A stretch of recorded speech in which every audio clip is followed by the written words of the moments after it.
Well, hi, friends, and welcome to Thursday of Holy Week.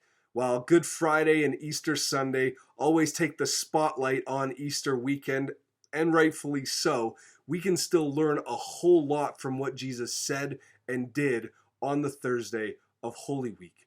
Now, in the first three Gospels, Matthew, Mark, and Luke, they give us a very simplified breakdown of what happened on that Thursday.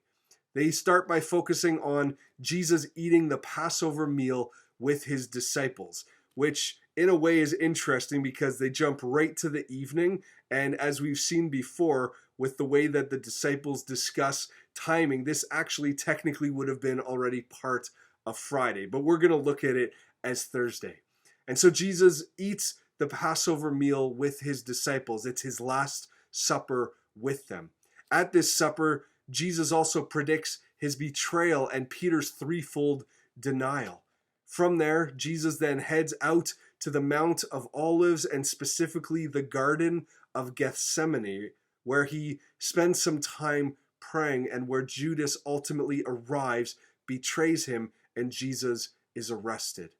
Now, mixed among these events are a few different details from one gospel to the next.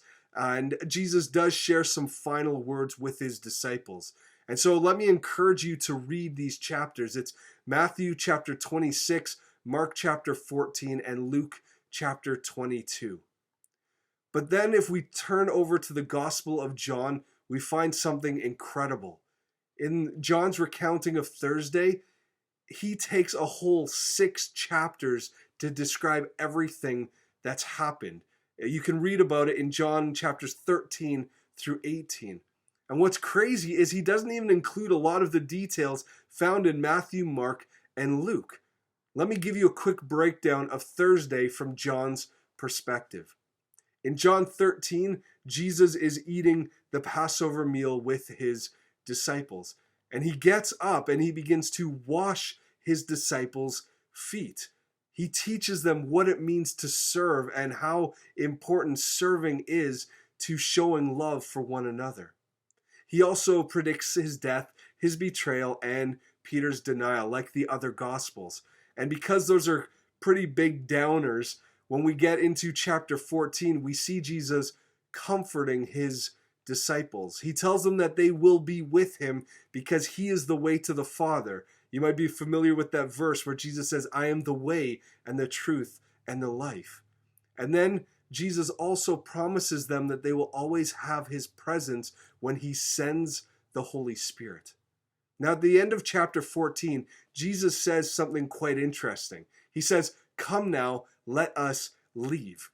Earlier in this week, I told you that the Gospels don't often share with us certain timing verses, but here Jesus speaks and tells us that they are now leaving where they were eating the Passover meal, and they are heading out and heading towards the Mount of Olives and ultimately that Garden of Gethsemane where Jesus is going to be praying when he is arrested. And so what follows must have happened either while they're on their way or once they had reached their location.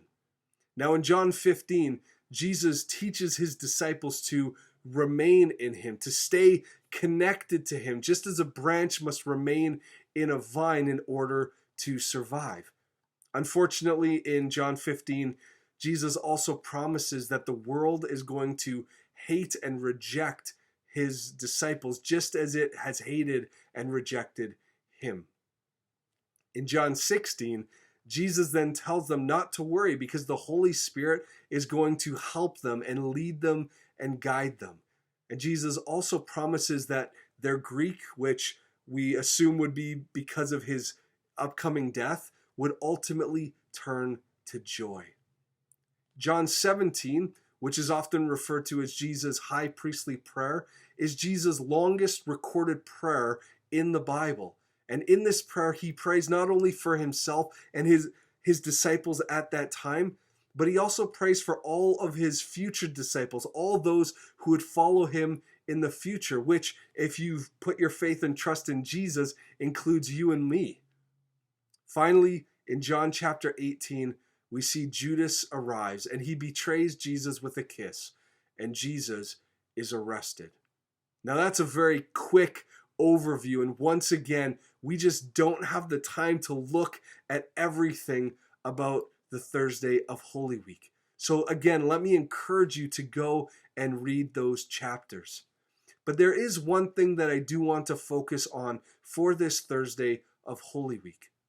You see, the Thursday of Holy Week is often referred to or called Maundy Thursday. No, not Monday Thursday. We're not referring to 2 days of the week. It's called Maundy, Maundi. And it actually comes from the Latin word mandatum. It's where we get the word mandate.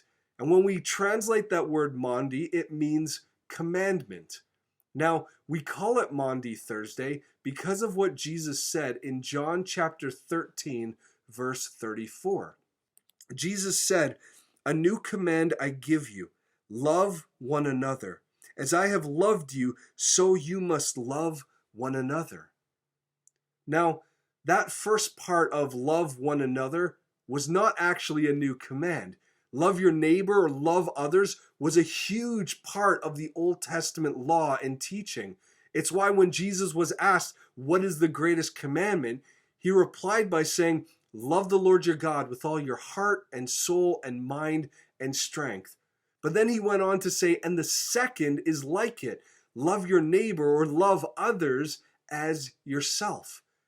In fact, Jesus told us that all of the law and all of the prophets, the entire Old Testament, is summed up in these two commands. And so loving others wasn't new. But what was new was the standard to which we are to love one another. As Jesus said in that great commandment, we are to love others as we love ourselves. But here in John 13:34, Jesus tells us that we are now to love others the way that Jesus has loved us. Now, for the disciples, when Jesus first said these words, that would have already been incredibly radical. I mean, Jesus had done so much for them. He had invested his entire life in them. But this command would have taken on a whole new meaning for them the very next day when Jesus died for them and really for all of us. Friends, Jesus expressed his love for us through his sacrifice. And it's that kind of sacrificial love that Jesus wants us to have for each other. It's why I keep coming back to that Greek word that Jesus uses, which is agape. Within the Greek language, there are a number of different words for love. One word is used to describe the love found within a friendship between two friends. Another word is used for the love that's found within a parent-child relationship. Still another is used for romantic love between a husband and a wife. But God's love for us is agape love, and it is most clearly seen in the sacrifice and death of Jesus when he chose to die for us. But what's incredible is that the New Testament writers don't use this word to only describe Jesus' love for us. They also use it to talk about the love that we are to have for each other and for others that are around us. We are called to love others the way that Jesus has loved us. And so, friends, who needs to be loved by you in this incredible way today? What can you give up for the good of another? How can you show the love of Jesus to others by giving up what you want so that they can have what they want? Well, I'm going to leave you with those questions, and I do hope that you have a good Thursday. Also, don't forget to join with us tomorrow, Good Friday, for our Good Friday service at 10 o'clock in the morning. Thanks for joining with me, and we'll see you then.